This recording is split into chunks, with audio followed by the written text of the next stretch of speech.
Hello అండి. చాలా రోజుల తర్వాత అయితే నేను లాంగ్ వీడియో అయితే పోస్ట్ చేస్తున్నాను. నాకు ఈ చిన్న బాబు ఉన్నాడు, దానికోసం అయితే కుదరట్లేదు రెగ్యులర్గా వీడియోస్ అప్లోడ్ చేయడానికి. ఈ వీడియోలో నేను ఏం చెప్పాలి అనుకున్నానంటే,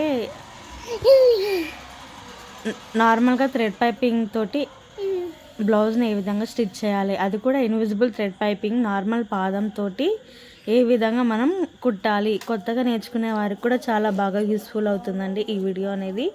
వీడియోని ఎండ్ వరకు చూడండి. ఖచ్చితంగా మన ఛానల్ని ఎవరైనా కొత్తగా విజిట్ చేస్తున్నట్టుంటే ఖచ్చితంగా మన ఛానల్ని సబ్స్క్రైబ్ చేసుకోండి. ఇంకా ఇలాంటి వీడియోస్ కోసం మన ఛానల్ని సబ్స్క్రైబ్ చేసుకొని ఈ వీడియోని కూడా లైక్ చేయండి. ఫస్ట్ అయితే నేను థ్రెడ్ పైపింగ్ని ప్రిపేర్ చేసుకుని ఆల్రెడీ లైనింగ్ క్లాత్కి అయితే అటాచ్ చేశానండి. అటాచ్ చేసిన తర్వాత మనం క్లాత్ని తిప్పేసుకొని ఇక్కడ పైన ఒక కుట్టు అనేది వేసుకోవాలి. ఇట్లా వేసుకుంటే మనకి కుట్టు అనేది ఎక్కడే కానీ స్ట్రిప్ అవ్వకుండా నీట్గా ఉంటుంది.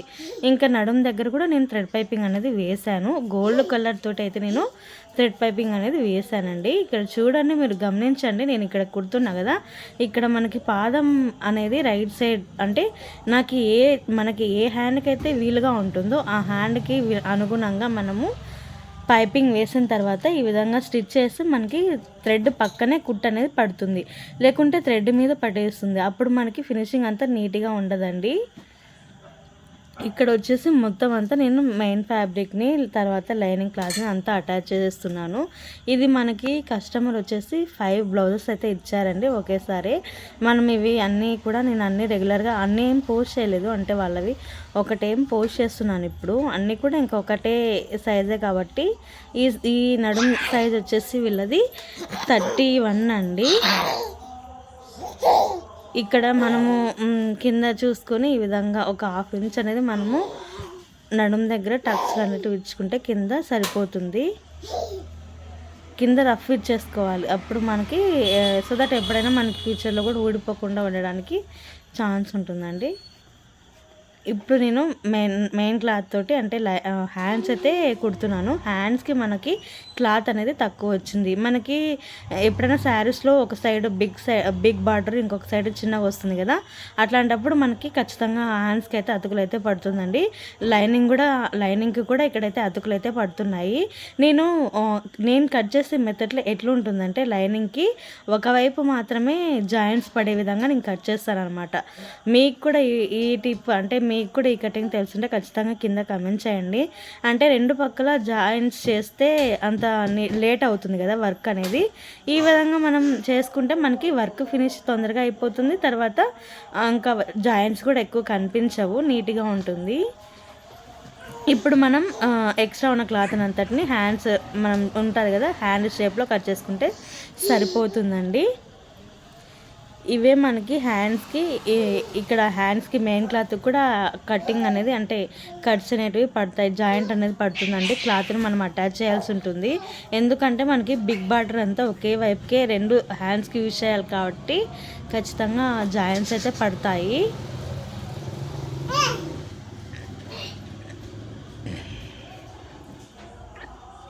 ఇది కూడా చూడండి, ఇంకొక సైడ్ కూడా ఈ విధంగా నేనైతే కటింగ్ అయితే చేసుకుంటున్నాను.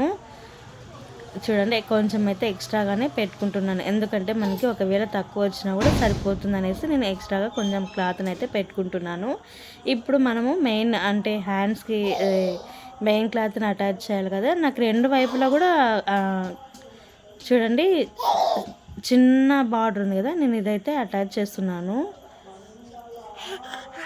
మనకి 2 వైపులా కూడా అటాచ్ అంటే పడుతుంది కదా, దానికోసం వచ్చేసి చూసుకోవాలి, అంటే మనకి ఎక్కువ పడుతుందా తక్కువ పడుతుందా. ఇప్పుడు నాకు ఆల్రెడీ క్లాత్ ఉంది కాబట్టి నేను ఒకవైపు అయితే అటాచ్ చేస్తున్నాను. ఇది అటాచ్ చేసిన తర్వాత చూసుకుంటాను, అంటే జాయిన్ చేసిన తర్వాత సరిపోతుందా లేదా. ఒకవేళ సరిపోకుండా మనం ఇంకొకటి జాయిన్ చేసుకోవాలి. ఇప్పుడు నేను ఇది చేసా కదా, ఇప్పుడు ఇది జాయిన్ చేస్తున్నా చూడండి. ఇది జాయిన్ చేసిన తర్వాత లైనింగ్ క్లాత్ని దీని మీద పెట్టుకొని చూస్తాను.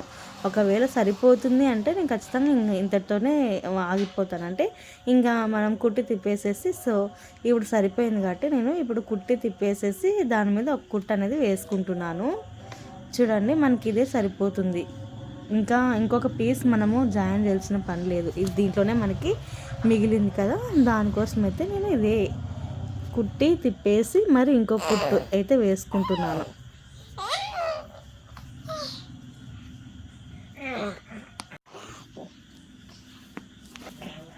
హ్యాండ్స్ అయితే కంప్లీట్ అయిపోయినాయండి. సేమ్ ఇదే విధంగానే ఇంకొక హ్యాండ్ని కూడా మనం ఈ విధంగానే జాయింట్ అయితే చేసుకోవాలి.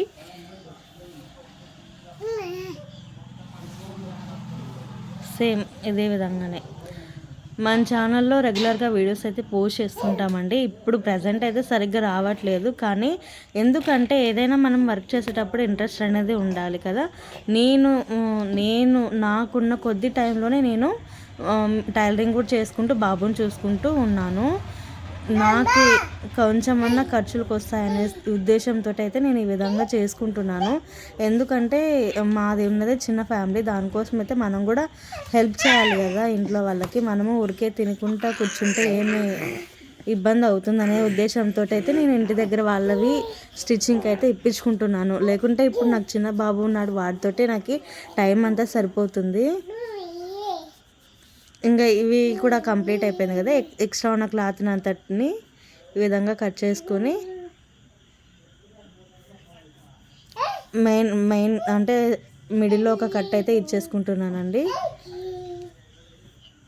ఆ విధంగా కట్ చేసుకుంటే మనకి షోల్డర్స్ జాయిన్ చేసేటప్పుడు, అంటే హ్యాండ్స్ జాయిన్ చేసేటప్పుడు మనకి షోల్డర్ అనేది కరెక్ట్గా తెలుస్తుంది. ఫ్రంట్ కూడా అంతేనండి. ఇప్పుడు మనం థ్రెడ్ పైపింగ్ అనేది వేసుకోవాలి. సో దట్ పైపింగ్ని ఈ విధంగా మనకి అంటే లెఫ్ట్ రైట్ కన్ఫ్యూజ్ అవుతుంటారు. ముఖ్యంగా ఇది కొత్తగా నేర్చుకునే వారైతే చాలా కన్ఫ్యూజ్ అవుతుంటారండి. అందుకంటే నేను కూడా ఆ స్టేజ్ నుంచే వచ్చిన దానికోసం అయితే నేను చెప్తున్నాను. మనం ఈ విధంగా మనము స్టిచ్చింగ్ చేసుకుంటే ఒకేసారి లెఫ్ట్ రైట్ రెండిటికి ఈ విధంగా మనం పైపింగ్ అనేది వేసుకుంటే మనకి ఈజీగా కూడా ఐడెంటిఫై చేసుకోవచ్చు.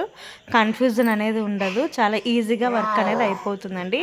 లేకుంటే మనకి రెండు ఒకే వైపే పడితే కన్నా చాలా అంటే చాలా పెద్ద టైం వేస్ట్ అవుతుంది. క్లాత్ని మనం ప్రిపేర్ చేసుకునేటప్పుడు కూడా 1 ఇంచు లేకుంటే 1.5 ఇంచు తోటి మనము పైపింగ్ క్లాత్ని తీసుకుంటే సరిపోతుందండి. ఎందుకంటే ఇది ఇన్విజిబుల్ థ్రెడ్ పైపింగ్ కాబట్టి మనం వేసేది సరిపోతుంది. లేదు అంటే మనకి 1.5 ఇంచ్ అన్న కావాలి నార్మల్ పైపింగ్ వేస్తే కన్నా. అంటే పైపింగ్ క్లాత్ పైకి కనిపించే విధంగా వేయాలంటే ఖచ్చితంగా 1.5 ఇంచ్ మనమైతే తీసుకోవాల్సి ఉంటుంది. దీనికైతే అంత అవసరం లేదు.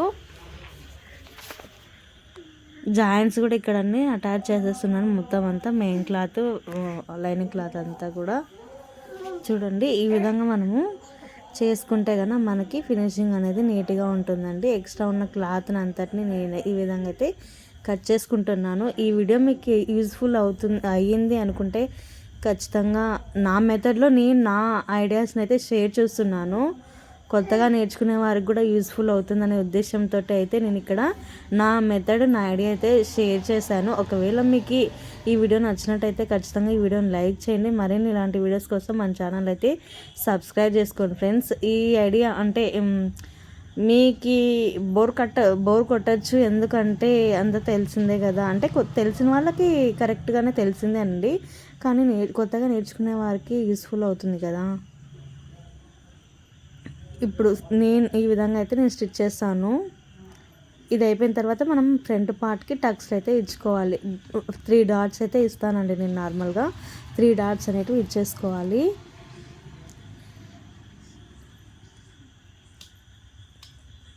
నేను ఇక్కడ షేప్ బెల్ట్ అనేది డైరెక్ట్ కుట్టేటప్పుడే కట్ చేస్తాను. దానికోసం ఇప్పుడు నేను అదంతా కూడా చూపించలేకపోతున్నాను. నా ఉద్దేశం ఏంటంటే front part back part invisible thread piping ఏ విధంగా మనం స్టిచ్చింగ్ చేసుకోవాలి అనేది అయితే ఇక్కడ నేను చూపించాను. మీకు యూస్ఫుల్ అవుతుంది అనుకుంటే ఖచ్చితంగా వీడియోని లైక్ చేయండి. ఇంకా మన ఛానల్ ఎవరైనా కొత్తగా చూస్తున్నట్టయితే సబ్స్క్రైబ్ కూడా చేసుకోండి. నేను వీడియోస్ అయితే పోస్ట్ చేస్తుంటాను. నాకు రీచ్ ఎక్కువ వస్తే నాకు ఇంకా చాలా ఇంట్రెస్ట్ ఉంటుంది, కానీ రీచ్ ఎక్కువ రావట్లేదు. దానికోసం అయితే కొంచెం ఇబ్బంది పడుతున్నాను. అంటే బాబుని చూసుకొని ఇంట్లో వర్క్ చూసుకొని మళ్ళీ టైలరింగ్ చేసుకుంటూ కొంచెం ఇబ్బంది పడుతున్నాను, అంతేనండి, ఇంకేం లేదు. ఇప్పుడైతే నేను అదే షేప్ బెల్ట్లు అయితే కట్ చేసుకుంటున్నాను.